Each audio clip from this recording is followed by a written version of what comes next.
Dari reruntuhan pondok pesantren Al-Khozini, tim SAR menemukan satu jasad dalam posisi sujud mengenakan sarung merah.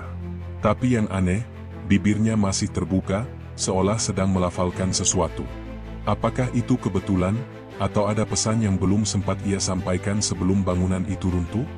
Sebelum lanjut ceritanya, jangan lupa ya like dan subscribe channel Saka Bercerita. Jangan lupa menulis asal daerah kalian di kolom komen supaya kita lebih kenal dan dekat. Silakan duduk yang nyaman karena ceritanya baru dimulai. Let's go! Malam itu, langit Sidoarjo seolah tak lagi bersahabat. Hujan turun tanpa jeda sejak sore, menimpa atap pondok yang sudah mulai rapuh.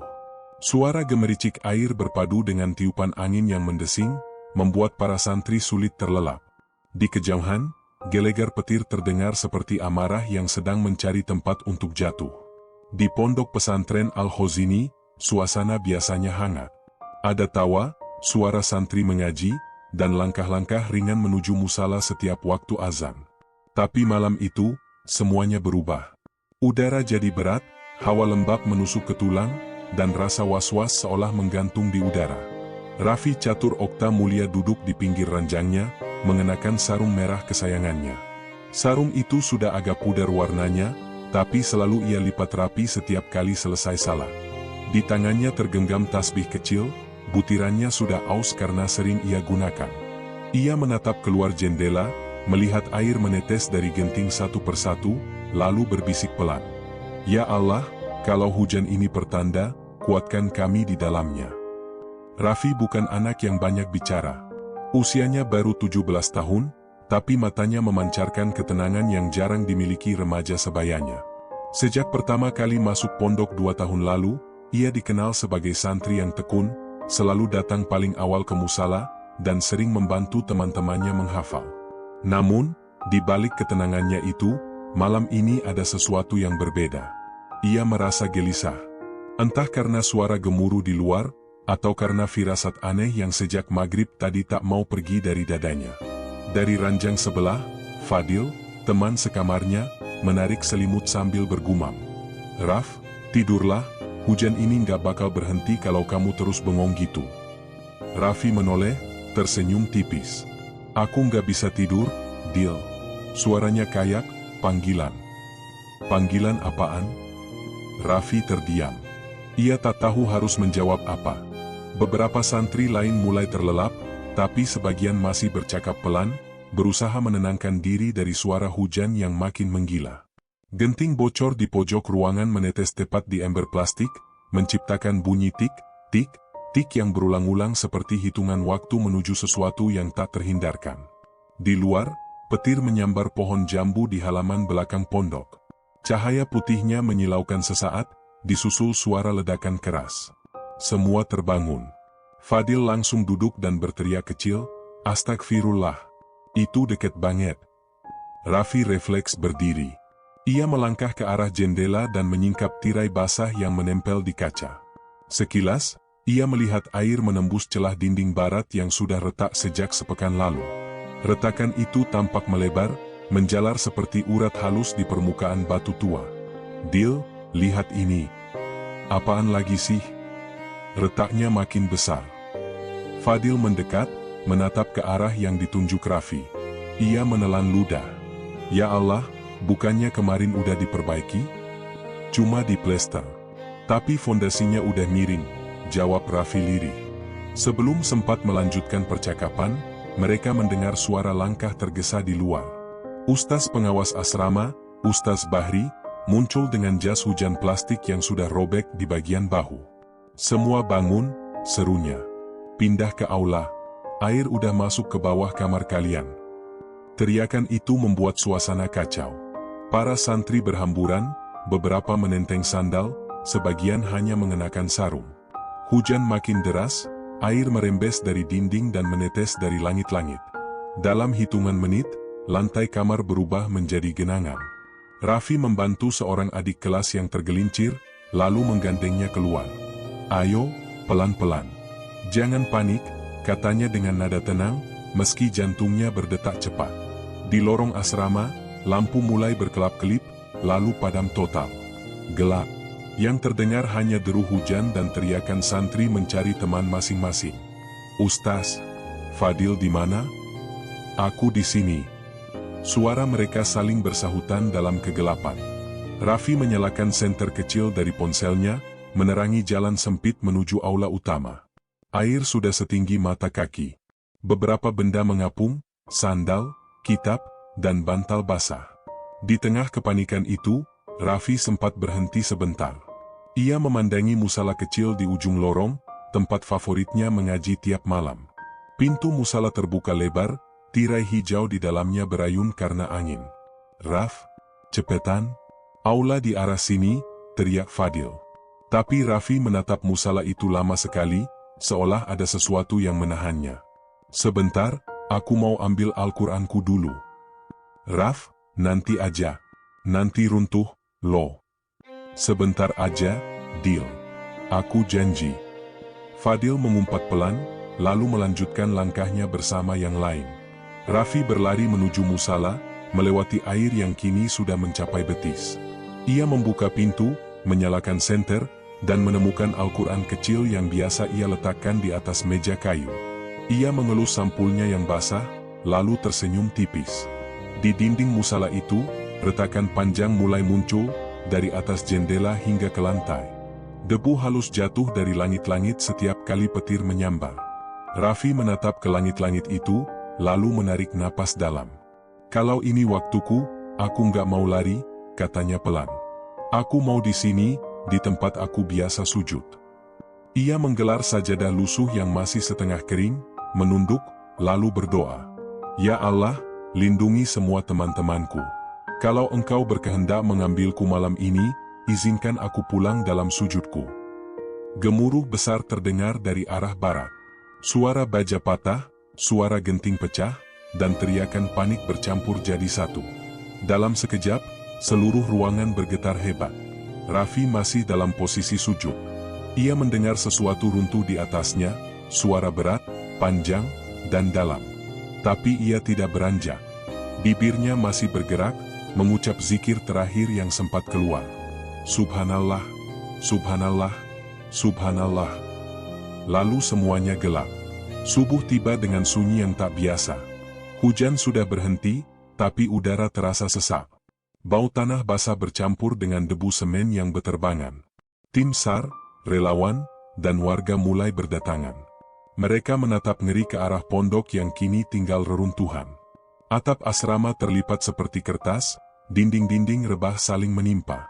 "Masih ada suara dari bawah timur," teriak seorang relawan. Suara mesin pemotong beton menggema. Semua bergerak cepat, menggali, menyingkirkan puing. Sampai akhirnya, seorang anggota SAR berteriak pelan, nyaris tercekat. Ini ada yang sujud." Lampu sorot diarahkan ke celah sempit di antara reruntuhan. Di sana, terlihat tubuh seorang santri muda. Wajahnya tertutup debu, tapi posisinya sempurna. Dahi menyentuh tanah, tangan di samping kepala, seolah sedang salat. Di sampingnya tergeletak tasbih yang patah, dan di sakunya masih terlihat ujung kain merah yang menonjol. "Namanya siapa?" tanya salah satu relawan dengan suara bergetar. Salah seorang ustaz yang ikut mencari menutup wajahnya dengan tangan. "Itu, Raffi Catur." Suasana mendadak hening. Hanya suara hujan kecil yang tersisa, menetes pelan dari ujung atap yang masih berdiri. Tak ada yang berkata apa-apa. Tak ada yang berani menyentuh dulu tubuh itu.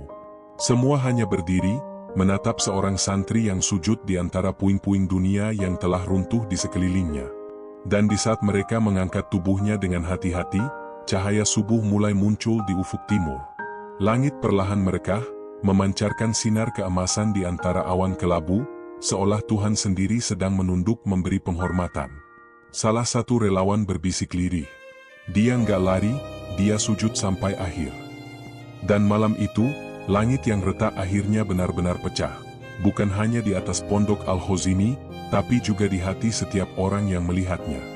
Di sebuah kampung kecil di pinggir Sidoarjo, ada sungai yang tak pernah kering, bahkan di musim kemarau paling panjang.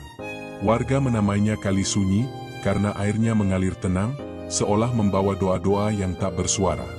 Di tepi sungai itulah rumah kecil Raffi berdiri, berdinding anyaman bambu, beratap genting tua, dengan halaman sempit yang ditumbuhi pohon mangga yang tak pernah berbuah lebat.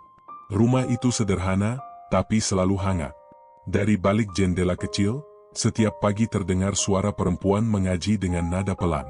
Itulah Bu Mulia, ibunda Raffi. Suaranya lembut, seperti embun yang menempel di daun. Meski hidupnya berat, wajahnya jarang sekali menampakkan keluhan. Ia membesarkan Raffi seorang diri sejak suaminya meninggal karena kecelakaan kerja ketika Raffi baru berusia 9 tahun.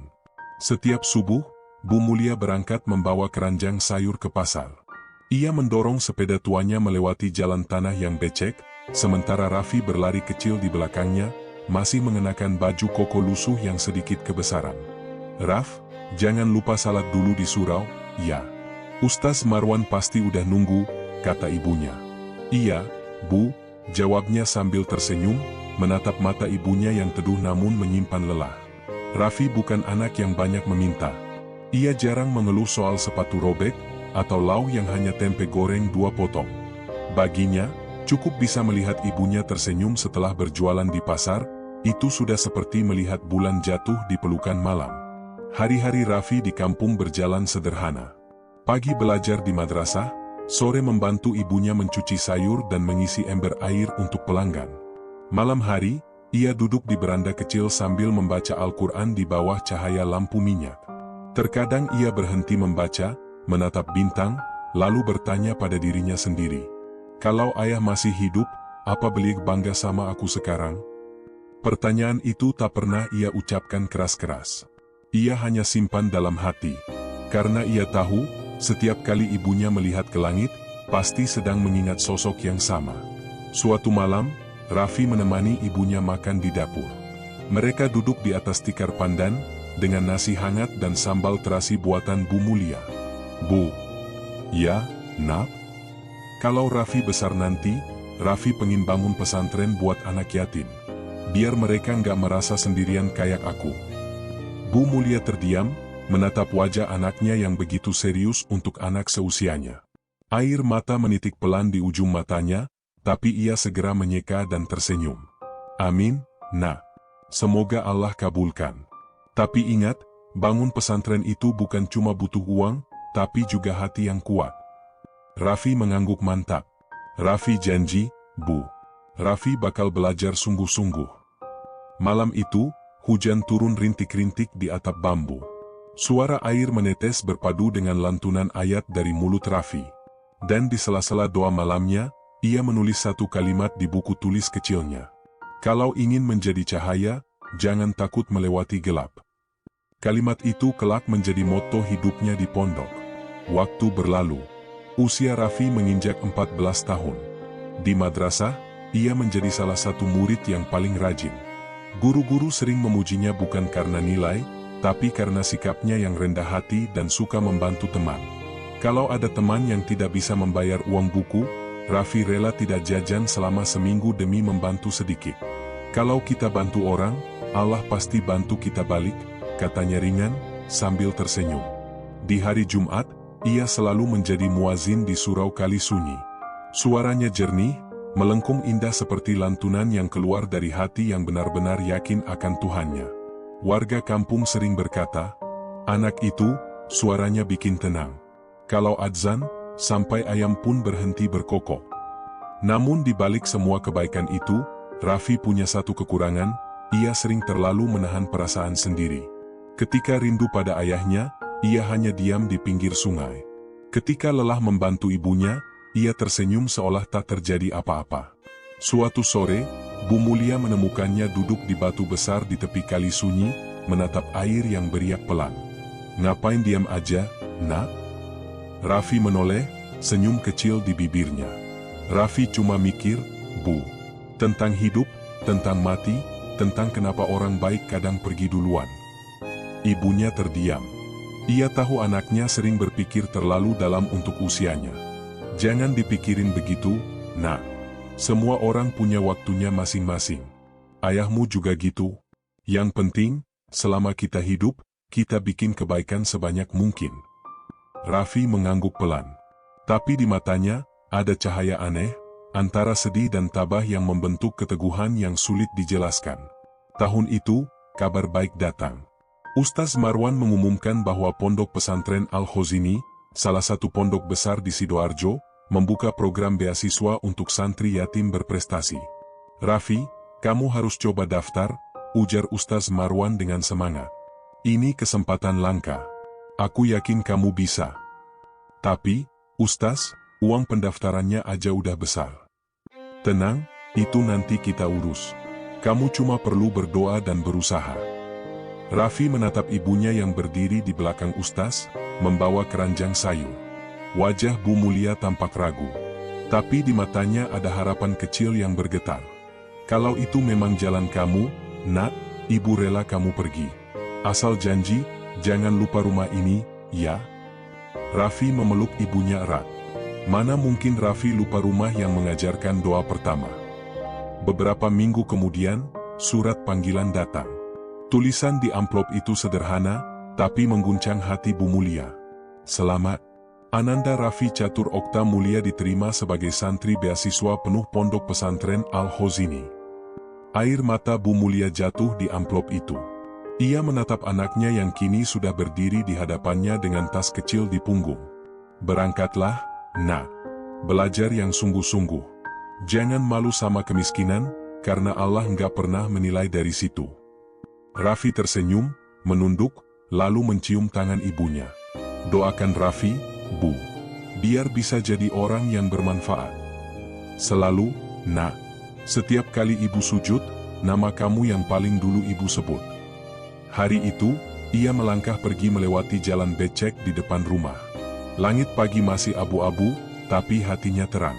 Ia menoleh sekali lagi ke arah rumah bambu itu, melihat ibunya berdiri di pintu sambil melambaikan tangan. Di pinggir jalan, angin pagi meniup daun mangga yang gugur perlahan, jatuh di atas sandal Raffi. Ia menatapnya sebentar, lalu berbisik, "Bismillah, ini langkah pertama." Dan tanpa disadari siapapun, langkah kecil dari tepi kali sunyi itu akan menjadi awal dari perjalanan besar, menuju sebuah pondok, menuju takdir yang tak akan dilupakan oleh siapapun. Di dalam bus yang membawanya ke Al-Khozini, Raffi membuka buku kecilnya dan menulis satu kalimat baru di bawah catatan lama. "Jika ingin menjadi cahaya, jangan takut meninggalkan tempat yang gelap, bahkan kalau itu rumah sendiri." Langit di luar perlahan cerah. Hujan reda. Namun di ujung jalan panjang yang akan ia tempuh, tak ada yang tahu bahwa suatu hari nanti, langit yang sama akan menangis deras ketika Raffi menutup matanya untuk terakhir kali, dalam sujud yang sempurna. Pondok Pesantren Al-Khozini berdiri di sebuah lahan luas di pinggiran kota Sidoarjo. Dari kejauhan, bangunannya tampak megah, dikelilingi tembok tinggi berwarna krem dan pepohonan yang tumbuh berjejer di sepanjang jalan masuk. Di depan gerbang besar bertuliskan kaligrafi Arab, "Ikra Bismi Rabbik." Santri-santri baru berbaris dengan wajah canggung dan mata berbinar. Hari itu, Raffi berdiri di antara mereka, mengenakan sarung kotak hijau dan peci hitam kecil yang sedikit miring di kepalanya. Di tangannya, sebuah tas kain sederhana berisi pakaian, kitab kuning, dan satu Al-Quran kesayangannya yang sudah agak lusuh di tepi. Ia menatap gerbang besar itu lama sekali. Di dadanya, perasaan campur aduk, haru, takut, tapi juga semangat. "Dari sini, semua berubah," katanya pelan. Hari-hari pertama di pondok berjalan tak mudah. Bangun jam 4 pagi, mandi dengan air sumur yang dinginnya menusuk tulang, lalu salat berjamaah subuh di masjid besar pondok. Setelah itu, para santri diwajibkan membaca Al-Quran atau hafalan hadis sebelum sarapan. Di asrama, suasana selalu ramai. Ratusan santri tinggal di gedung 2 lantai yang dipenuhi suara tawa, canda, dan kadang, teriakan ustaz yang menegur santri malas bangun. Raffi menempati kamar di lantai atas, bersama 12 santri lain. Di sana, ia mulai mengenal teman-teman baru, dan 2 di antaranya menjadi sahabat dekat yang kelak punya peran penting dalam hidupnya, Fadil dan Hilmi. Fadil adalah anak Madura yang keras kepala tapi berhati lembut. Ia sering jadi biang keramaian, selalu punya ide untuk mengerjai teman sekamar. Sementara Hilmi, anak Pekalongan, tenang dan pintar menulis. Ia sering membuat puisi di buku hafalan, lalu menyembunyikannya di bawah bantal agar tidak ketahuan Ustaz. Mereka bertiga cepat akrab. Malam-malam panjang di pondok selalu diisi tawa kecil dan cerita masa lalu. "Raf, katanya kamu dari Kali Sunyi, ya?" tanya Hilmi suatu malam. "Iya," jawab Raffi sambil melipat sarungnya. "Kenapa?" "Nama kampungnya aja udah kayak judul cerpen. Sunyi banget gitu." Fadil tertawa keras. "Wah, cocok banget sama orangnya. Santri paling kalem di pondok." Raffi hanya tersenyum. Ia memang pendiam, tapi kehadirannya menenangkan. Kalau ada teman berkelahi, Raffi yang pertama menengahi. Kalau ada yang kesulitan menghafal, ia yang paling sabar membantu. Tak butuh waktu lama, semua orang mengenalnya sebagai santri yang tenang. Suatu pagi, ketika para santri bersiap berangkat ke kelas tafsir, Raffi memperhatikan sesuatu di dinding barat pondok. Ada retakan kecil di dekat jendela aula yang tampak seperti garis halus tapi memanjang. Ia menyentuhnya pelan, debu semen menempel di ujung jarinya. "Dil, sini deh," panggilnya ke Fadil. "Ada apa lagi, Raf? Aku belum sempat gosok gigi ini." "Nih, lihat. Dindingnya retak." Fadil menatap sebentar lalu mengangkat bahu. "Ah, retak kecil aja. Namanya juga bangunan tua. Udah biasa. Tapi ini kayaknya baru, deh." "Udah, nggak usah dipikirin. Nanti juga Ustaz tukang bangunan yang urus." Raffi diam. Tapi firasatnya tak tenang. Entah kenapa, retakan kecil itu terasa seperti garis waktu yang diam-diam sedang menunggu saatnya untuk pecah. Waktu terus berjalan. Bulan berganti, dan Raffi mulai terbiasa dengan ritme pondok yang padat. Ia mengikuti pelajaran fikih, tajwid, dan nahwu setiap pagi hingga siang, lalu sorenya ikut kegiatan gotong royong membersihkan lingkungan pondok. Malam hari adalah waktu favoritnya. Ketika sebagian santri sudah tidur, Raffi biasanya duduk di musala kecil belakang dapur. Di sanalah ia merasa paling damai, ditemani cahaya redup lampu minyak dan suara jangkrik yang bersahutan di luar. Ia membuka Al-Quran, membaca perlahan. Kadang, Fadil datang menyusul. "Raf, kamu gak pernah bosan baca Al-Quran tiap malam?" Raffi menatapnya, tersenyum. "Kalau kamu ngobrol sama orang yang kamu cintai, kamu bakal bosan?" Fadil terdiam. "Ya, enggak sih." "Nah, aku juga gitu." Jawaban itu membuat Fadil diam cukup lama malam itu. Dan sejak malam itu, ia mulai ikut duduk di musala menemani Raffi, walau sering tertidur di sajadah. Hilmi pun sering datang membawa buku catatan. Ia menulis sesuatu di pojok ruangan. Ketika ditanya, ia hanya menjawab, "Aku nulis puisi tentang kamu, Raf. Judulnya Sujud yang Tak Selesai." Raffi tertawa kecil. "Terserah kamu, Mi. Tapi jangan bilang-bilang Ustaz." Satu sore, pondok kedatangan tamu dari luar kota, seorang donatur yang dikenal dermawan. Ia datang meninjau proyek perluasan bangunan pondok yang sedang dikerjakan di sisi barat, tidak jauh dari asrama Raffi. Para santri berbaris menyambut, termasuk Raffi dan teman-temannya. Di sela acara itu, Raffi sempat melihat beberapa tukang sibuk menumpuk semen dan besi di dekat dinding yang retak tadi. Ia mendekat, memperhatikan dengan seksama. "Pak, dinding ini retaknya dari kapan, ya?" tanya Raffi sopan. Salah satu tukang yang sedang mengecat menoleh sebentar. "Oh, ini udah lama, Nak. Tapi aman, cuma retak rambut. Nggak bakal roboh." Raffi mengangguk, tapi hatinya tak sepenuhnya yakin. Malamnya, ia menulis di buku kecilnya. Kadang, sesuatu yang tampak kecil hari ini, bisa jadi penyebab besar esok hari. Seperti retakan di hati, atau di dinding. Hari-hari berikutnya berjalan seperti biasa. Pagi belajar, siang kerja bakti, malam mengaji. Namun di antara rutinitas itu, Raffi mulai merasa pondoknya berbeda. Setiap kali hujan turun deras, air menetes dari langit-langit aula. Genting di beberapa tempat sudah melorot. Bahkan di asrama, lantai sering lembab dan bau semen basah menyengat. Raffi sempat mengingatkan pengurus pondok, Ustaz Bahri, dengan sopan. "Ustaz, dinding barat asrama kayaknya butuh diperiksa lagi." Ustaz Bahri tersenyum lelah. "Iya, Nak Raffi. Nanti kalau dana perbaikan cair, pasti kita benahi. Kamu fokus belajar aja dulu, ya? Iya, Ustaz, jawab Raffi, meski hatinya tak tenang. Malam itu hujan turun deras lagi. Air mengetuk-ngetuk genting, seperti bunyi langkah yang datang mendekat. Di musala kecil, Raffi duduk sendirian. Ia menatap jendela, memandangi langit yang bergemuruh. Lalu, tanpa sadar, ia berkata pelan, "Kenapa rasanya kayak ada yang bakal hilang?" Angin meniup lembaran Al-Quran yang terbuka di hadapannya.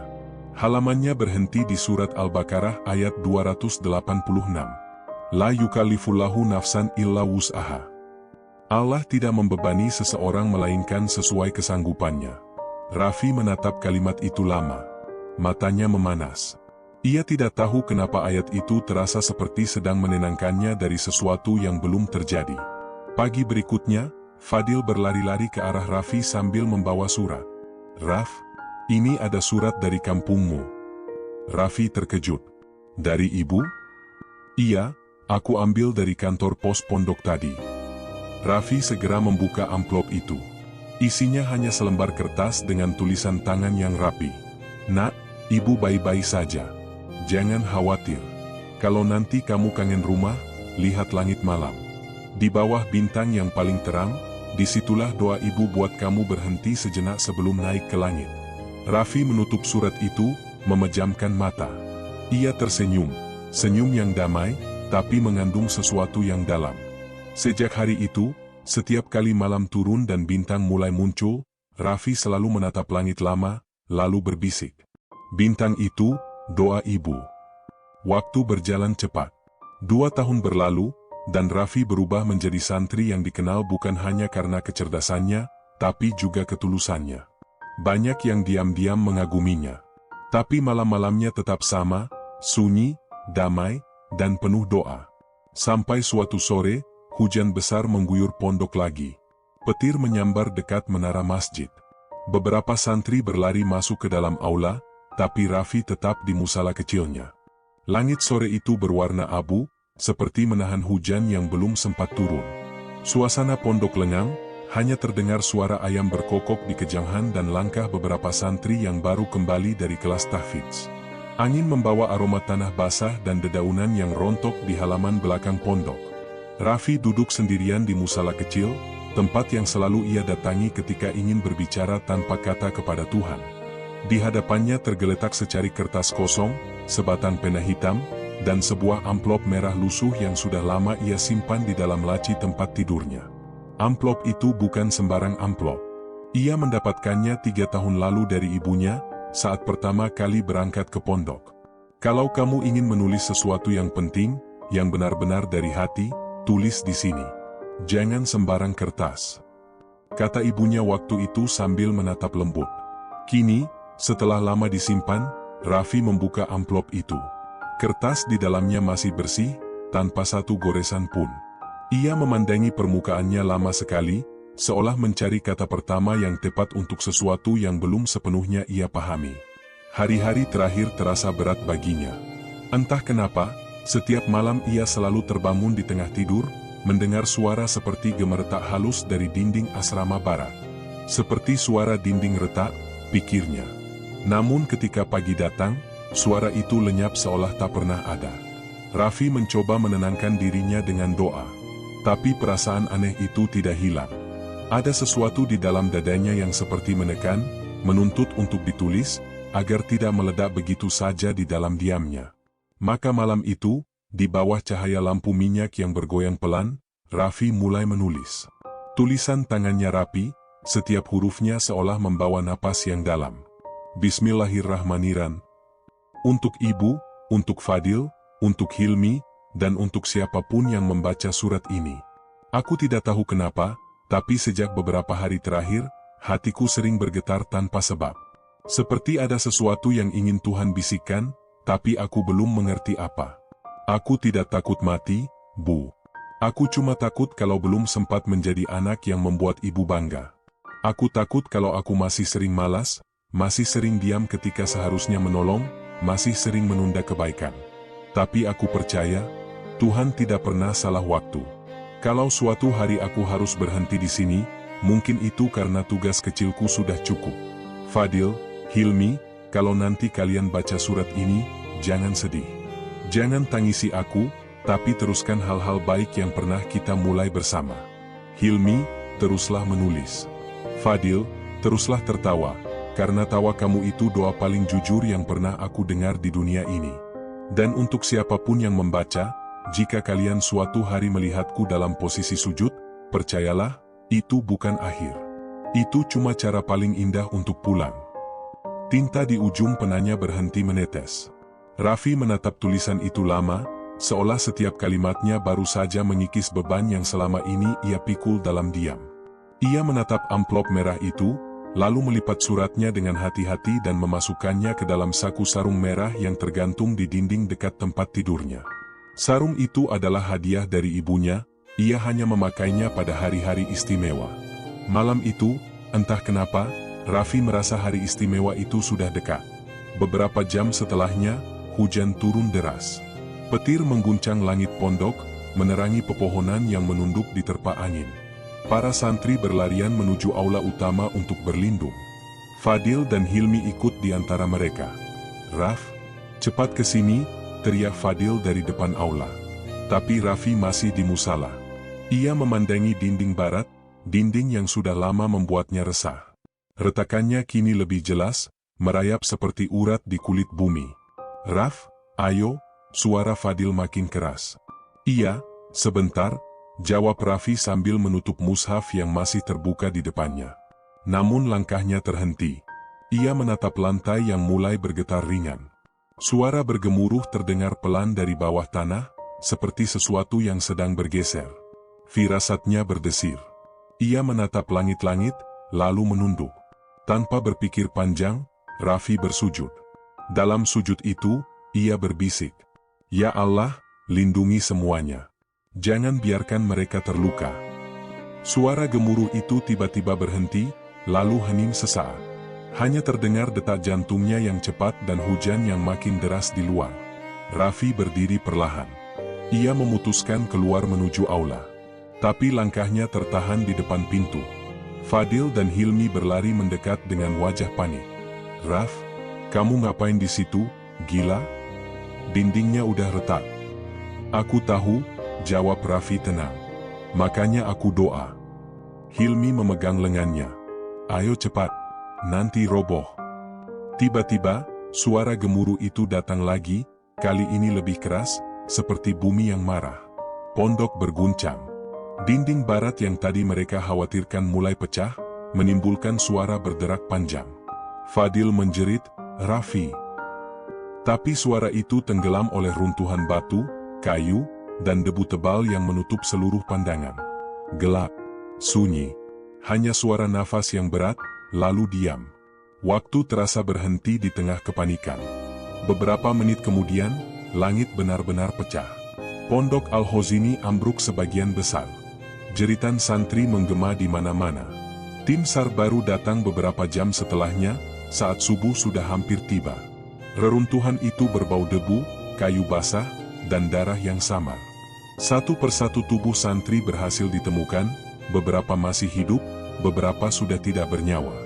Dan di antara mereka, di bawah tumpukan beton yang runtuh dari aula barat, seorang relawan berteriak, "Di sini ada satu."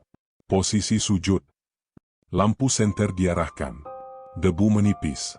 Seseorang terlihat dalam posisi bersujud sempurna, tubuhnya masih hangat, wajahnya tenang seolah sedang bermunajat.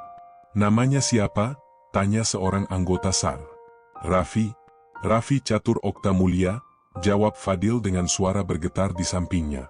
Tangannya gemetar ketika menyentuh saku sarung merah Raffi, sarung yang ia tahu hanya dipakai di hari istimewa. Dari saku itu, ia menarik keluar sebuah amplop lusuh berwarna merah. Basah, penuh debu, tapi masih utuh. Di atasnya tertulis dengan tinta hitam yang mulai luntur. Untuk siapapun yang menemukan ini. Fadil tak kuasa menahan air matanya. Sementara Hilmi, dengan tangan gemetar, membuka amplop itu perlahan. Huruf pertama yang terbaca adalah Bismillahirrahmanirrahim. Dan di bawahnya, kalimat terakhir Raffi. Jika kalian melihatku dalam posisi sujud, percayalah, itu bukan akhir. Itu cuma cara paling indah untuk pulang. Subuh hari itu, di tengah reruntuhan dan tangis santri, muazin pondok yang selamat tetap mengumandangkan adzan. Suaranya serak, tapi tegas. Fadil berdiri di dekat jasad Raffi, menatap ke arah langit yang perlahan cerah setelah malam panjang yang kelam. Dia benar, bisiknya. Dia memang sedang pulang. Sementara itu, di rumah kecil di Kali Sunyi, ibunya terbangun tiba-tiba. Ia bermimpi melihat anaknya tersenyum dalam cahaya putih. Tanpa tahu apa yang baru terjadi, ia menatap langit yang mulai berwarna jingga, lalu berbisik. Bintang paling terang itu, baru saja kembali. Fajar baru menyentuh langit Sidoarjo ketika debu dari reruntuhan pondok pesantren Al-Khozini masih menggantung di udara. Angin pagi membawa aroma semen, tanah basah, dan sesuatu yang menusuk, bau kematian yang samar tapi tak bisa dihindari. Di tengah halaman yang kini berubah menjadi lautan puing, para relawan, petugas, dan warga sekitar masih bekerja tanpa henti. Tangisan dan doa bercampur menjadi satu. Di sudut reruntuhan, Fadil duduk bersandar di tembok yang setengah roboh, matanya bengkak, bajunya berlumuran debu. Di pangkuannya, masih ada sarung merah milik Raffi yang kini sudah kering, tapi menyimpan noda tanah dan sedikit darah. Ia memandang sarung itu lama, seolah tak ingin melepasnya. Hilmi duduk di sampingnya, diam, memeluk lutut. Buku puisinya lenyap bersama tas yang tertimbun reruntuhan. Tapi ada satu puisi yang tak pernah hilang dari kepalanya, sujud yang tak selesai. Dia, enggak sempat baca puisiku, bisik Hilmi pelan. Fadil menatapnya kosong. Dia malah ninggalin surat buat kita. Hilmi menunduk, menahan air mata. Surat itu kayak, tahu semuanya bakal terjadi. Fadil mengangguk pelan. Iya, seolah dia udah siap duluan. 3 hari berlalu sejak bencana. Jenazah Raffi dimakamkan di dekat pesantren, di bawah pohon Kamboja yang bunganya berjatuhan setiap pagi. Ratusan santri, warga, dan pejabat datang melayat. Suasana begitu hikmat. Namun di balik doa dan tangisan, ada bisik-bisik yang mulai terdengar. Katanya pondok itu baru direnovasi, ya? Iya, tapi kok bisa ambruk secepat itu? Katanya, bahan bangunannya dicurangi. Banyak semen palsu. Wallahu alam, cuma Tuhan yang tahu. Bisik-bisik itu makin lama makin nyaring. Beberapa hari setelahnya, berita tentang tragedi itu menyebar di media. Judulnya sederhana, tapi mengguncang hati banyak orang. Sujud terakhir seorang santri, kisah Raffi Catur dari reruntuhan. Foto tubuh Raffi dalam posisi sujud tersebar di berbagai kanal berita dan media sosial. Banyak yang menulis doa, banyak pula yang bertanya-tanya. Bagaimana mungkin di tengah kehancuran, seseorang masih bisa ditemukan dalam sujud yang sempurna? Bagi banyak orang, itu mukjizat. Tapi bagi Fadil dan Hilmi, itu pesan. Hari-hari di pondok pasca bencana berjalan seperti mimpi buruk yang tak mau berakhir. Gedung utama dibatasi garis polisi, puing-puing belum seluruhnya dibersihkan. Sebagian santri dipindahkan ke pondok sementara di desa sebelah. Ustaz Bahri, pimpinan pondok, nyaris tak pernah terlihat sejak hari pemakaman. Fadil dan Hilmi memutuskan untuk tinggal sementara di tenda relawan agar bisa membantu proses evakuasi barang-barang yang masih bisa diselamatkan. Suatu sore, ketika mereka sedang membantu memindahkan kitab dari reruntuhan aula barat, Fadil menemukan sesuatu di antara serpihan papan dan besi bengkok. Sebuah buku catatan tua berisi coretan-coretan hitam. Ia membuka halaman pertama. Tulisan tangan Raffi. Kalau suatu hari aku nggak ada, tolong jaga pondok ini. Jangan biarkan tempat ini jadi tempat yang berdiri di atas ketamakan. Fadil tertegun. Hilmi, ini tulisan Raffi. Hilmi mendekat, membaca dengan mata membesar. Dia nulis ini kapan? Enggak tahu. Tapi lihat kalimat terakhirnya. Di bawah halaman terakhir, Raffi menulis satu kalimat dengan huruf lebih besar dari biasanya. Retakan kecil bukan cuma di dinding, tapi di hati orang-orang yang membangunnya. Mereka berdua saling berpandangan, ngeri. Kalimat itu seperti peringatan, bukan hanya tentang bangunan, tapi tentang sesuatu yang lebih dalam. Keesokan harinya, beberapa petugas dari kepolisian dan dinas tata bangunan datang melakukan penyelidikan. Mereka meneliti puing-puing pondok dengan alat-alat kecil, mengambil sampel semen dan besi, serta memotret retakan besar di sisi barat. Salah satu petugas berbisik kepada rekan di sebelahnya, cukup keras untuk didengar Fadil dan Hilmi. Campuran semennya nggak sesuai standar. Ini bukan bencana alam, ini kelalaian manusia. Kata-kata itu menancap di dada mereka berdua seperti pisau dingin. Hilmi menggigit bibir, menahan marah. Jadi, selama ini Raffi udah tahu? Kayaknya iya, jawab Fadil lirih. Dia udah lihat retakannya dari dulu. Dia sempat ngomong ke aku, tapi aku anggap enteng. Hilmi menatap reruntuhan itu dengan mata berair. Kita semua salah. Kita nggak dengerin dia. Fadil mengepalkan tangan. Kalau benar pondok ini roboh karena kesalahan manusia, kita harus cari tahu siapa yang tanggung jawab. Sementara itu, di rumah duka, Ibu Raffi duduk memeluk foto anaknya.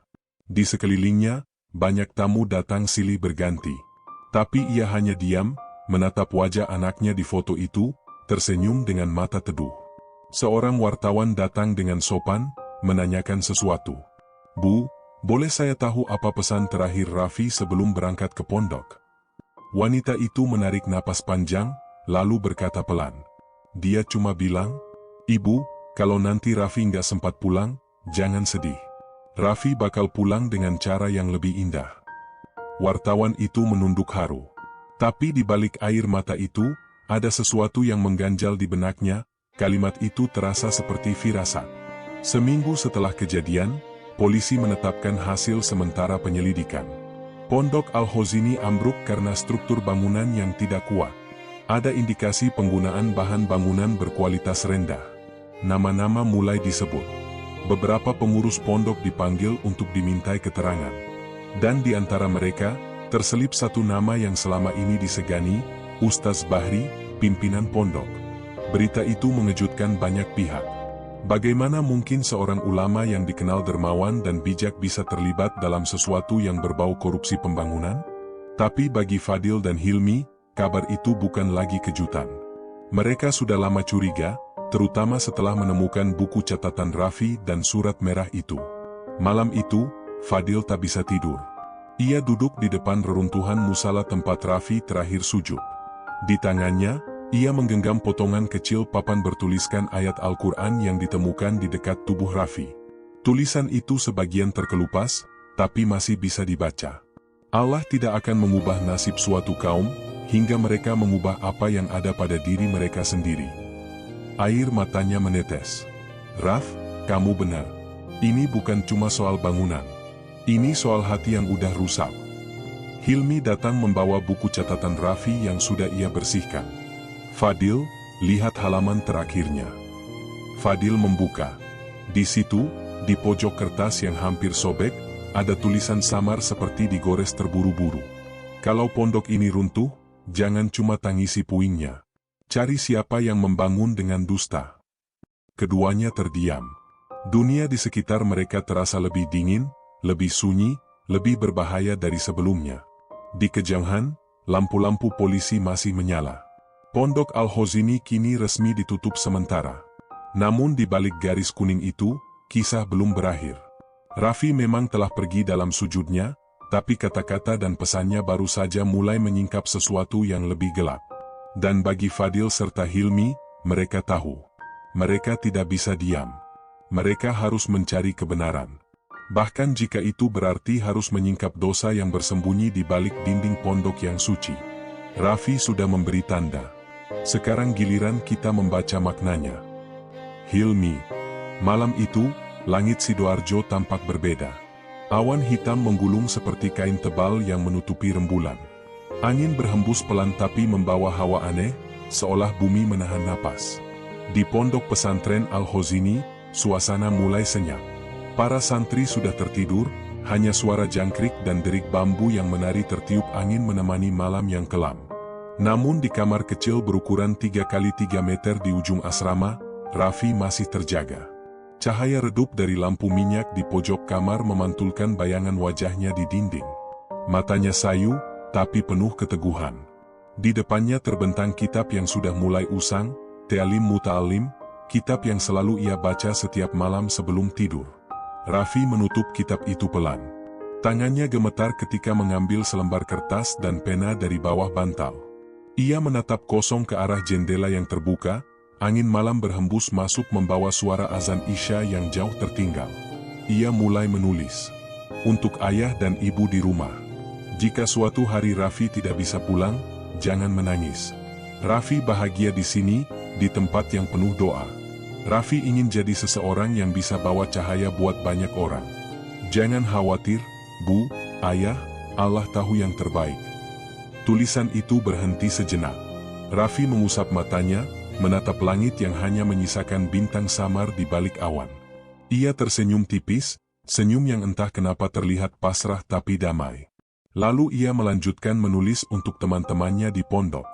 Untuk semua teman, teruslah belajar. Jangan takut gagal. Kalau kita jatuh, bangunlah lagi.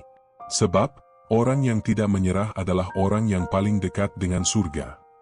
Kertas itu dilipatnya rapi dan diselipkan ke dalam saku sarung merahnya. Sarung yang dulu diberikan ibunya saat pertama kali ia mondok. Malam makin larut. Di luar, suara gemuruh halus terdengar, seperti ada sesuatu di dalam bumi yang bergolak. Tapi tak ada yang menyadarinya. Para santri terlelap. Raffi menutup matanya perlahan, bersujud lama di atas sajadah tipis, bibirnya komat kamit melantunkan doa terakhir malam itu. Pagi berikutnya datang dengan langit mendung. Suasana pondok tampak biasa saja. Santri bersiap untuk pengajian subuh, beberapa masih setengah mengantuk. Raffi duduk di serambi, memandangi halaman yang mulai becek karena hujan semalam. "Fi, nanti sore ikut bantu Ustaz ngangkat bahan bangunan, ya?" ujar Bima, temannya. Raffi menoleh dan tersenyum kecil. "Iya, aku ikut." Tak ada yang aneh pagi itu. Semua berjalan seperti biasanya. Namun ada satu hal yang membuat Bima sedikit bingung. Saat pengajian, Raffi terlihat sangat khusyuk. Ia membaca doa dengan suara yang pelan tapi dalam, seperti sedang mengucapkan sesuatu yang lebih dari sekadar bacaan rutin. "Raffi, kamu kenapa, sih?" tanya Bima setengah berbisik. Raffi hanya menatapnya, tersenyum lembut, lalu menjawab, "Kalau besok aku nggak ada, kamu teruskan hafalan kita, ya?" Bima terkekeh. "Kamu ngomong apa, Fi? Jangan bercanda aneh-aneh." Tapi Raffi tidak tertawa. Ia hanya menatap kitabnya kembali dan melanjutkan mengaji dengan tenang. Siang hari, pondok itu kembali ramai oleh suara pekerja yang memperbaiki bangunan baru di sisi barat. Raffi dan beberapa santri lain membantu mengangkat semen dan besi. Sementara itu, ustaz pengawas memberi arahan dari kejauhan. Langit kembali menghitam. Petir berkilat sekali dua kali di kejauhan. Hujan mulai turun, tapi pekerjaan belum selesai. Para santri mulai diminta masuk ke dalam, namun sebagian masih membereskan alat. "Sudah, Raffi, nanti kehujanan," seru Bima. "Sebentar, tinggal satu karung lagi," jawab Raffi dari tengah lapangan, berlari membawa karung semen. Lalu, bumi berguncang. Gemuruh keras terdengar seperti ledakan di bawah tanah. Semua orang berteriak. Dinding barat pondok retak seketika, lalu ambruk menimpa bangunan utama. Jeritan memenuhi udara, suara besi beradu dengan beton, dan debu menutupi seluruh pandangan. Raffi sempat menoleh ke arah asrama. Ia melihat anak-anak kecil berlari panik. Tanpa pikir panjang, ia berlari ke arah mereka. "Cepat keluar! Jangan ke sini!" teriaknya. Satu anak terjatuh, Raffi kembali menolongnya. Tapi di saat ia hendak berbalik, suara gemuruh kedua terdengar, lebih keras, lebih dekat. Atap asrama runtuh. Raffi hanya sempat menunduk, menutup anak kecil itu dengan tubuhnya. Lalu semuanya gelap. Ketika debu mereda, yang tersisa hanyalah reruntuhan. Bau semen, debu, dan darah bercampur di udara. Suara tangis dan doa terdengar di mana-mana. Malam datang lagi, membawa sunyi yang menyesakkan. Tim SAR datang keesokan paginya. Mereka menggali puing demi puing, memanggil nama-nama, berharap masih ada yang bisa diselamatkan. Sampai akhirnya, salah satu petugas berhenti. "Pak, di sini ada satu," katanya pelan. Semua menatap ke arah puing besar di sisi barat. Dari sela beton yang retak, terlihat sosok kecil bersarung merah. Tubuhnya bersujud, wajahnya menempel di tanah yang berdebu. Di sampingnya, seorang anak kecil bernafas lemah, masih hidup. Petugas itu terdiam lama. Ia berbisik lirih, dia bersujud. Mereka mengevakuasi tubuh itu dengan hati-hati. Dalam saku sarungnya, mereka menemukan secarik kertas, masih utuh meski basah dan kotor. Huruf-hurufnya nyaris pudar, tapi masih terbaca. Jika suatu hari Raffi tidak bisa pulang, jangan menangis. Raffi bahagia di sini. Langit Sidoarjo menangis siang itu. Hujan turun perlahan, menimpa reruntuhan pondok yang kini hanya tersisa puing dan kenangan. Dan di antara tangis para santri, seorang ustaz berbisik lirih, dia sujud, sampai akhir. Pagi itu, langit Sidoarjo seperti kehilangan warna. Kabut tebal menutupi reruntuhan pondok pesantren Al-Khozini, meninggalkan aroma tanah basah bercampur debu dan kenangan. Di antara puing-puing yang belum seluruhnya dibersihkan, berdiri puluhan orang, tim relawan, santri yang selamat, dan keluarga korban yang menunggu dengan wajah letih. Di sisi barat area pondok, sebuah tenda putih didirikan sebagai pos identifikasi. Di dalamnya, suasana hening namun berat. Bau obat antiseptik bercampur dengan bau debu yang masih menempel di pakaian para petugas. Di atas meja panjang, terdapat beberapa barang pribadi para korban, sarung, peci, kitab, sandal jepit, dan lembaran kertas yang sebagian sudah hancur. Seorang petugas SAR memegang benda yang baru saja ditemukan dari tubuh seorang santri yang mereka evakuasi pagi tadi. Sarung merah yang lusuh, basah, dan di dalamnya terselip selembar kertas terlipat rapi. Ini ditemukan di saku anak bernama Raffi Catur Okta Mulia, ujar petugas itu pelan kepada Ustaz Fakih, pengasuh pondok. Ustaz Fakih menerima kertas itu dengan tangan gemetar. Ia membuka perlahan, takut huruf-huruf di dalamnya ikut hancur karena lembab. Namun tulisan itu masih jelas, hurufnya rapi, seperti ditulis dengan hati-hati dan penuh kesadaran. Tulisan itu diawali dengan kalimat yang membuat dada Ustaz Fakih sesak. Untuk ayah, ibu, dan semua teman di pondok. Jika Raffi tidak bisa pulang, jangan sedih. Raffi sudah bahagia di tempat yang penuh cahaya. Suasana tenda tiba-tiba sunyi. Semua mata menatap lembaran kertas yang kini dipegang Ustaz Fakih. Tak ada suara, hanya angin yang lewat pelan, seperti ikut membaca pesan itu. Raffi ingin bilang terima kasih. Untuk ayah dan ibu, terima kasih sudah kirim Raffi ke sini, tempat di mana Raffi belajar arti sabar dan doa. Untuk teman-teman, teruslah hafalkan Al-Quran, jangan berhenti. Raffi percaya, doa kalian yang tulus akan sampai, bahkan setelah Raffi nggak ada. Tangan Ustaz Fakih mulai bergetar. Air matanya jatuh, menetes di sudut kertas itu. Kalau nanti pondok ini besar, tolong jadikan tempat ini rumah bagi siapapun yang ingin berubah. Jangan biarkan siapapun merasa sendirian di dunia ini, karena rasa sepi bisa lebih berat dari beban hidup. Raffi tahu itu. Kalimat itu membuat semua orang yang mendengarnya menunduk. Beberapa santri yang duduk di sudut tenda mulai menangis pelan. Mereka mengenal Raffi, anak yang selalu tersenyum, yang tak pernah marah meski sering diolok karena sederhana.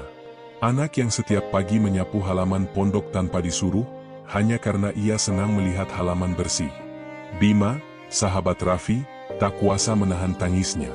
Ia menatap sarung merah yang kini terlipat di meja. Dia sempat bilang, kalau besok dia nggak ada, aku harus teruskan hafalannya.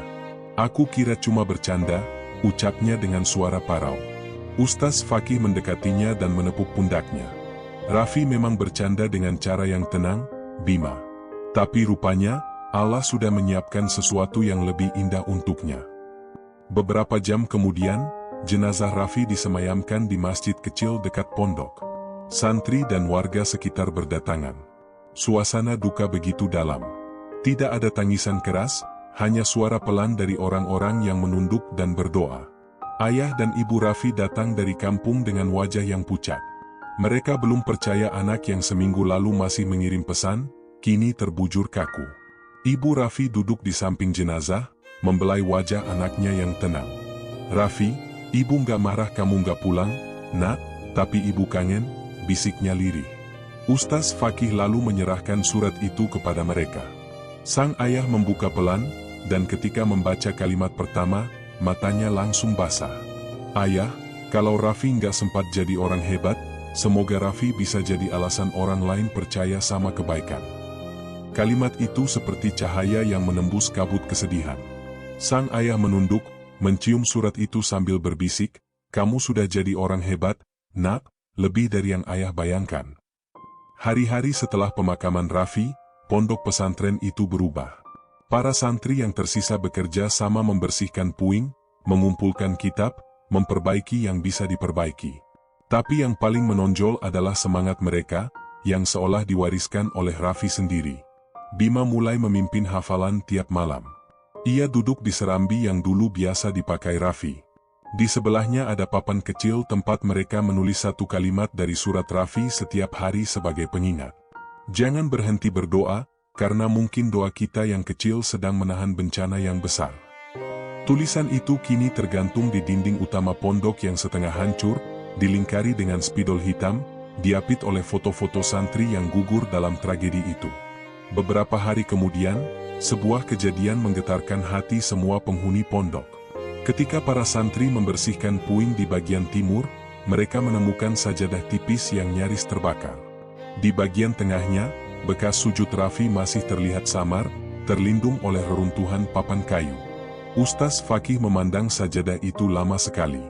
Ia menatap ke langit yang mulai cerah, lalu berkata pelan, "Dia tidak meninggal, dia pulang."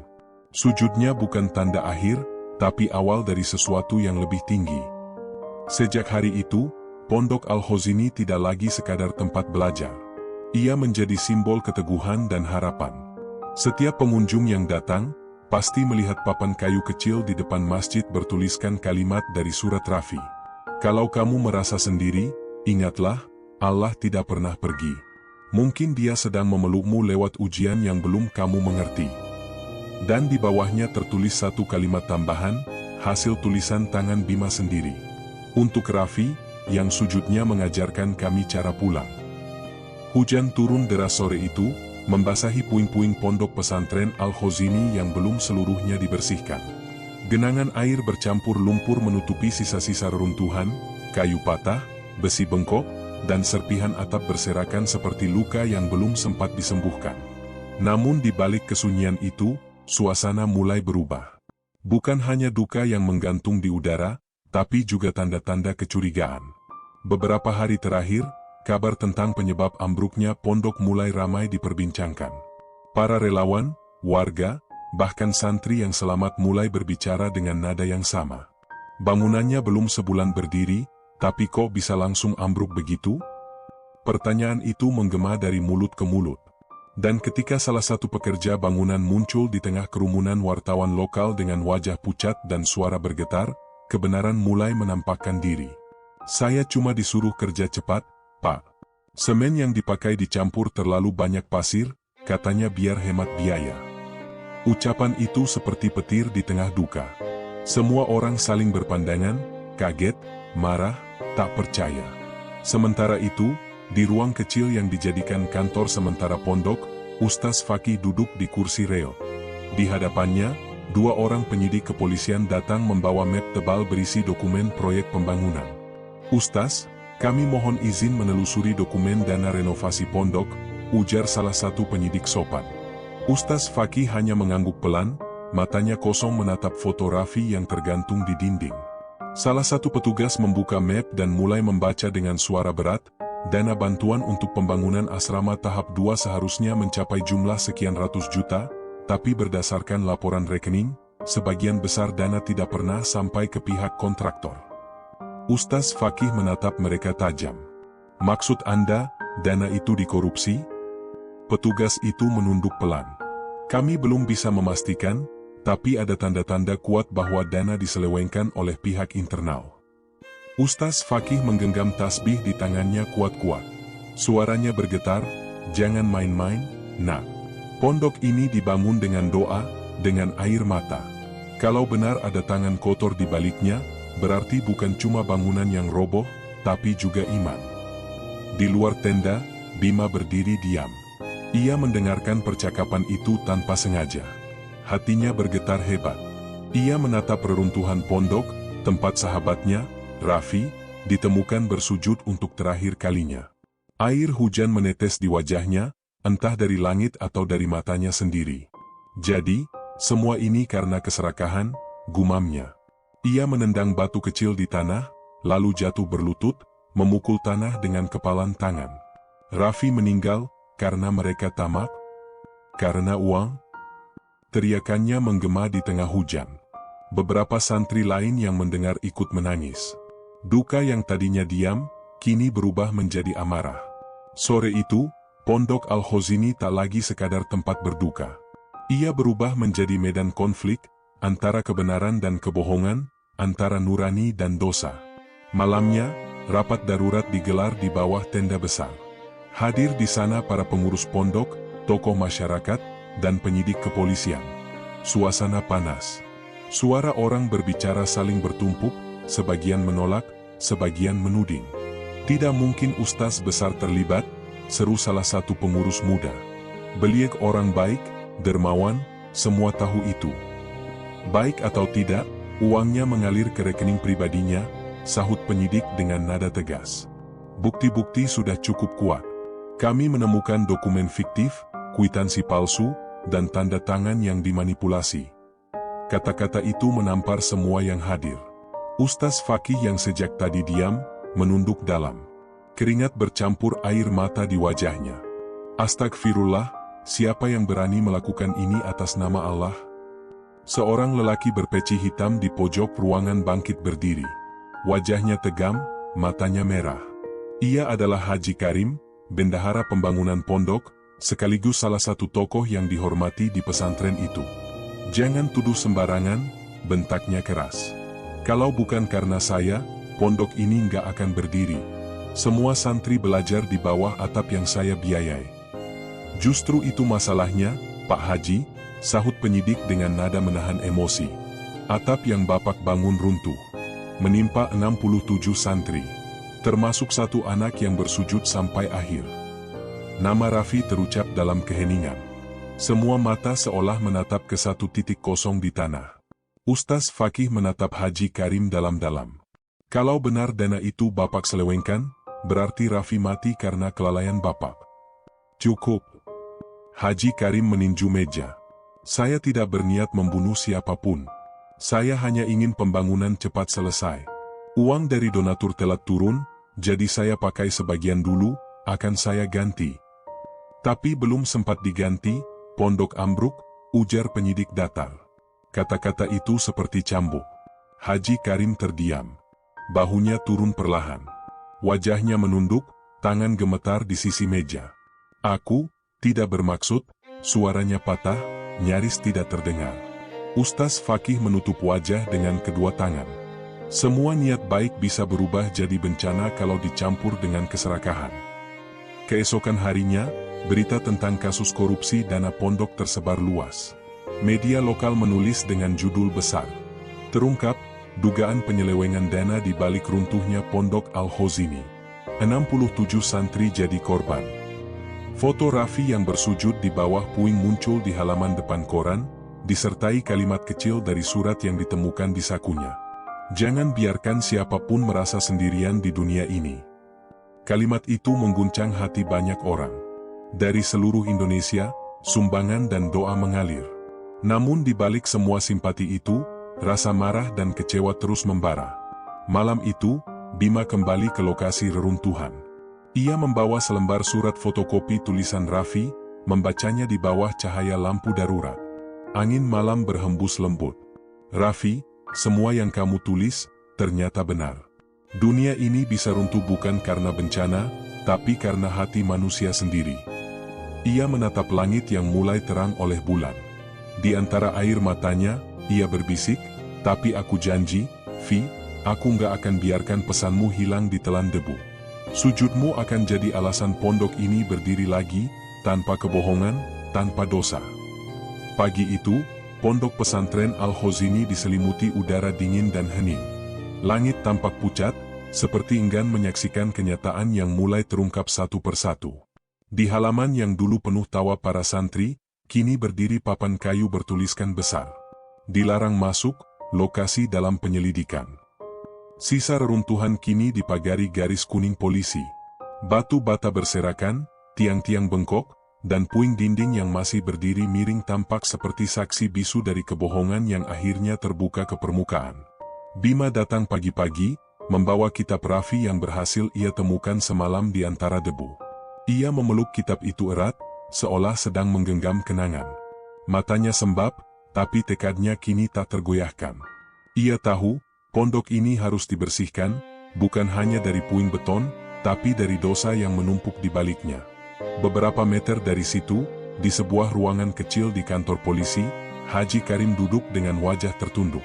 Bajunya lusuh, wajahnya letih. Di hadapannya, seorang penyidik membuka berkas hasil audit lengkap pembangunan pondok. Total kerugian negara cukup besar, Pak Haji, kata penyidik dengan nada tenang tapi tegas. Dan yang lebih berat, akibat perbuatan ini, 67 santri kehilangan nyawa. Haji Karim menutup matanya. Tangannya bergetar. Saya tidak pernah bermaksud, demi Allah, saya hanya ingin pondok cepat berdiri. Saya pikir, Allah akan memaklumi niat baik saya. Penyidik menatapnya tajam.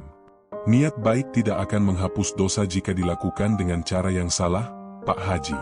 Apalagi jika hasilnya membawa kematian. Sunyi. Hanya suara kipas angin tua di langit-langit yang terdengar berdengung. Kalau saja saya tidak tergesa, kalau saja saya dengarkan para tukang yang bilang semen terlalu encer, bisik Haji Karim lirih, suaranya serak. Mungkin Raffi dan anak-anak itu masih hidup. Ia menunduk, menangis untuk pertama kalinya di depan semua orang. Air matanya jatuh ke meja, menetes di atas berkas yang kini menjadi bukti dosanya sendiri. Sementara itu, Ustaz Fakih berada di masjid kecil yang masih tersisa, duduk bersila di depan mihrab yang retak. Di tangannya ada potongan surat Raffi, sudah pudar sebagian, tapi masih menyisakan kalimat yang membuatnya terpaku setiap kali membaca. Kalau pondok ini besar nanti, tolong jadikan tempat ini rumah bagi siapapun yang ingin berubah. Ia mengulang-ulang kalimat itu dengan mata basah. Rumah bagi siapapun yang ingin berubah, gumamnya lirih. Ia menatap ke arah jendela, di mana sinar matahari pagi masuk menembus debu. Dalam cahaya itu, Ustaz Fakih seperti mendapat jawaban. Ia sadar, meskipun kebenaran pahit telah menampar mereka, tapi selama masih ada kesempatan untuk memperbaiki, berarti Allah masih memberi waktu untuk menebus kesalahan. Ia berdiri, mengambil pengeras suara kecil yang masih bisa digunakan, dan memanggil para santri yang tersisa. Anak-anakku, kumpul di halaman, serunya. Tak lama kemudian, belasan santri berkumpul di tengah sisa bangunan. Bima ada di antara mereka, memegang kitab Raffi di dada. Ustaz Fakih berdiri di depan, suaranya bergetar tapi penuh wibawa. Kalian semua tahu, pondok kita jatuh bukan karena gempa, bukan karena takdir semata. Tapi karena tangan manusia sendiri yang bermain dengan dosa. Pondok ini bukan cuma roboh di mata Allah, tapi juga di hati kita. Santri-santri terdiam. Beberapa menunduk, beberapa meneteskan air mata. Tapi, lanjut Ustaz Fakih, suaranya meninggi sedikit, Allah tidak menutup pintu tobat. Kita masih diberi kesempatan untuk membangun lagi, kali ini dengan jujur, dengan doa, dan dengan keringat yang bersih. Tidak akan ada lagi uang haram, tidak akan ada lagi keserakahan. Pondok ini akan berdiri atas nama kebenaran dan pengorbanan Raffi. Seruan itu membuat semua santri menunduk haru. Bima menggenggam kitab itu lebih kuat. Ustaz, izinkan saya jadi penghafal pertama di pondok yang baru nanti. Saya akan teruskan pesan Raffi. Ustaz Fakih tersenyum, menepuk pundaknya. Kamu bukan hanya meneruskan pesannya, Bima. Kamu akan jadi saksi bahwa dari reruntuhan pun, cahaya bisa tumbuh lagi. Di sisi lain kota, berita tentang penangkapan Haji Karim menyebar cepat. Media lokal dan nasional menyorot kasus itu sebagai simbol kelalaian moral dalam lembaga keagamaan. Namun di tengah hujan kritik dan kemarahan publik, ada satu hal yang membuat semua orang diam ketika membacanya. Sebuah surat terbuka dari Ustaz Fakih muncul di halaman depan surat kabar. Kami tidak menyangkal kesalahan kami. Pondok ini telah runtuh bukan hanya karena beton yang rapuh, tapi karena hati kami yang lalai. Kami berjanji akan membangun kembali dengan nama yang sama, tapi dengan makna yang berbeda, Al-Khozini, tempat di mana kejujuran menjadi pondasi, dan doa menjadi atapnya. Surat itu ditutup dengan satu kalimat sederhana yang menyalin pesan Raffi. Kalau kamu merasa sendiri, ingatlah, Allah tidak pernah pergi. Kalimat itu menyebar luas di media sosial. Banyak orang yang tak mengenal Raffi pun ikut menulis ulang kata-kata itu di status mereka, di papan sekolah, bahkan di dinding masjid. Nama Raffi kini bukan sekadar nama korban, tapi simbol harapan dan kejujuran yang lahir dari tragedi. Beberapa hari kemudian, sebuah truk datang membawa bahan bangunan. Para relawan dan warga sekitar bergabung untuk mulai membangun kembali pondok itu. Di tengah tumpukan pasir dan semen, Bima berdiri memegang satu papan kayu kecil bertuliskan. Pondok ini berdiri atas nama Raffi Catur Okta Mulia, santri yang sujud sampai akhir. Ia menancapkan papan itu di tanah, lalu menatap langit biru yang mulai bersih dari awan. "Vi, pondok kita mulai lagi, ya," katanya pelan. Dan entah mengapa, angin sore itu berhembus lembut sekali. Lembut seperti sapaan, seperti doa yang turun dari langit, menyentuh setiap hati yang hadir di sana. Sementara itu, di rumah sederhana milik keluarga Raffi di kampung, sang ayah menerima kabar dari Ustaz Fakih melalui surat. Isinya singkat, tapi penuh makna. "Pak, pondok akan kami bangun kembali. Dan di dalamnya, akan kami buat satu ruang kecil bernama Ruang Raffi, tempat semua santri bisa membaca, berdoa, atau menangis tanpa takut dihakimi. Semoga anak bapak tahu, bahwa sujudnya tidak sia-sia." Ayah Raffi menatap surat itu lama sekali. Lalu ia tersenyum sambil berbisik, "Kamu dengar, nak? Mereka bangun lagi. Tapi kali ini, dengan hatimu." Langit pagi itu bersih sekali. Awan-awan putih berarak pelan, dan angin membawa aroma tanah yang baru digali. Di tengah halaman pondok pesantren Al-Khozini yang kini berdiri kembali, suara doa bergema lembut. Para santri duduk melingkar, mengenakan sarung dan peci putih. Di depan mereka, berdiri bangunan baru, tidak megah, tapi hangat dan tenang. Pondok itu kini berdiri di atas pondasi baru, bukan lagi dari campuran beton dan besi semata, melainkan dari kesungguhan dan doa. Tak ada lagi kemewahan yang dipaksakan. Semua sederhana, tapi penuh makna. Ustaz Fakih berdiri di hadapan mereka dengan mata berkaca-kaca. Ia memandang sekeliling, melihat wajah-wajah muda yang bersemangat, melihat dinding-dinding bersih tanpa hiasan berlebih, dan di tengah halaman, sebuah papan kayu berdiri tegak. Ruang Raffi, untuk setiap hati yang ingin kembali. Papan itu menjadi lambang pondok yang baru. Setiap santri yang datang ke ruangan itu tahu, di sanalah kisah seorang santri muda bernama Raffi Catur Okta Mulia akan selalu hidup. Beberapa bulan telah berlalu sejak tragedi itu. Luka-luka memang belum benar-benar sembuh, tapi perlahan, semua orang belajar berdamai dengan masa lalu. Pondok kini menjadi tempat belajar yang terbuka untuk siapapun, termasuk anak-anak yatim dan santri dari keluarga tak mampu. Setiap sore, Bima duduk di teras ruang Raffi. Ia mengajar anak-anak membaca Al-Quran, dan kadang bercerita tentang Raffi, sahabat yang tak sempat menyelesaikan hafalannya, tapi justru menamatkan pengabdiannya dengan cara paling indah. "Raffi itu bukan hanya santri," ujar Bima suatu sore, kepada sekelompok anak kecil yang duduk bersila di depannya. "Dia itu doa yang hidup. Waktu pondok ini roboh, dia masih sujud. Dan sekarang, lewat kalian, sujudnya terus dilanjutkan." Anak-anak itu menatapnya dengan mata berbinar. Mereka mungkin belum paham sepenuhnya, tapi entah kenapa, hati mereka terasa hangat mendengarnya. Sore itu, di pojok ruangan kecil, Ustaz Fakih membuka kitab kuning yang dulu ditemukan di dekat jasad Raffi. Di halaman terakhir, ada catatan tangan yang baru ia sadari belum pernah ia baca sepenuhnya. Tulisan itu agak miring dan pudar, tapi masih terbaca jelas. "Kalau suatu hari aku tidak sempat menyelesaikan hafalanku, tolong jangan sedih.